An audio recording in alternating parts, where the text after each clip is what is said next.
Hello friends, welcome back Sucharitas রান্নাঘর।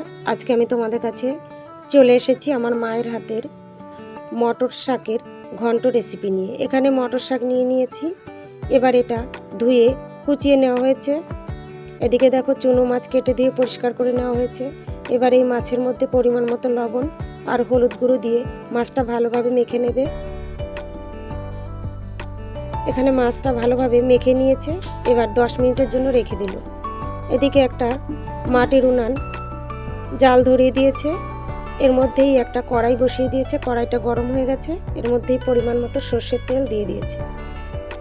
মাছ ভাজার জন্য এই চুনো মাছগুলো তেলের মধ্যে দিয়ে দেওয়া হলো। এবার কিছুক্ষণ নাড়াচাড়া করে নিতে হবে। আমার এই রেসিপিটা যদি তোমাদের ভালো লাগে বন্ধুরা, তাহলে লাইক কমেন্ট শেয়ার করো। আর নতুন বন্ধুদের কাছে আমার চ্যানেলটা সাবস্ক্রাইব করার অনুরোধ রইল। এখানে মাছগুলো প্রায় ভাজা হয়ে গেছে। আরও কিছুক্ষণ নাড়াচাড়া করে নিচ্ছে। দেখো বন্ধুরা, মাছটা ভাজা হয়ে গেছে। এবার এগুলো তুলে নিচ্ছে। সবগুলো মাছ এখানে তুলে নেওয়া হয়ে গেছে। এবার এই কড়াইতেই পরিমাণ মতো সর্ষের তেল দিয়ে দেওয়া হলো। তেলটা গরম হয়ে গেছে। এবার এই তেলের মধ্যেই মটর শাকগুলো দিয়ে দেবে। দেখো মটর শাকগুলো সব দিয়ে দিয়েছে। এবার কিছুক্ষণ নাড়াচাড়া করে নেবে। এবার এই শাকের মধ্যেই দিয়ে দেবে স্বাদ মতো লবণ আর দিয়ে দেবে হাফ চা চামচের মতো হলুদ গুঁড়ো। এবার এই সব কিছু ভালোভাবে নেড়ে চেড়ে মিশিয়ে নেবে। এর সঙ্গে অ্যাড করে দেবে কাঁচা লঙ্কা বাটা, আর দিয়ে দেবে জিরে বাটা, আর দিয়ে দেবে আদা বাটা।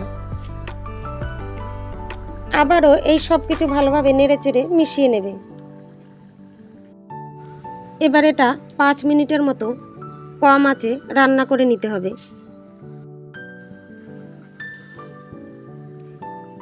এদিকে একটা বাটিতে আতপ চালের গুঁড়ো নিয়ে নিয়েছে। এর মধ্যেই অল্প পরিমাণে লবণ দিয়ে দিল, আর দিয়ে দিল অল্প পরিমাণে হলুদ গুঁড়ো। এর সঙ্গেই জল অ্যাড করে দিয়েছে। এবার এগুলো একটা চামচের সাহায্যে ভালোভাবে গুলে নেবে। দেখো বন্ধুরা, একটা চামচের সাহায্যে এখানে ভালোভাবে গুলে নিয়েছে এটা। এদিকে এই শাক ভাজার মধ্যেই যে মাছগুলো ভেজে রেখেছিল সেই চুনো মাছগুলো অ্যাড করে দেবে। মাছ দিয়ে শাকের সঙ্গে মাছটা নেড়েচেড়ে ভালোভাবে মিশিয়ে নেবে। আর এর মধ্যেই দিয়ে দেবে যে চালের গুঁড়োটা জল দিয়ে গুলে রেখেছিল সেটা।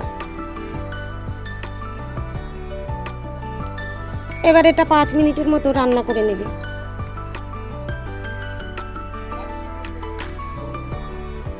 দেখো বন্ধুরা, এখানে 5 মিনিটের মতো রান্না করে নিয়েছে। মটর শাকের ঘন্ট রেসিপি একদম রেডি হয়ে গেছে। এবার এটা একটা বাটিতে নামিয়ে নিল।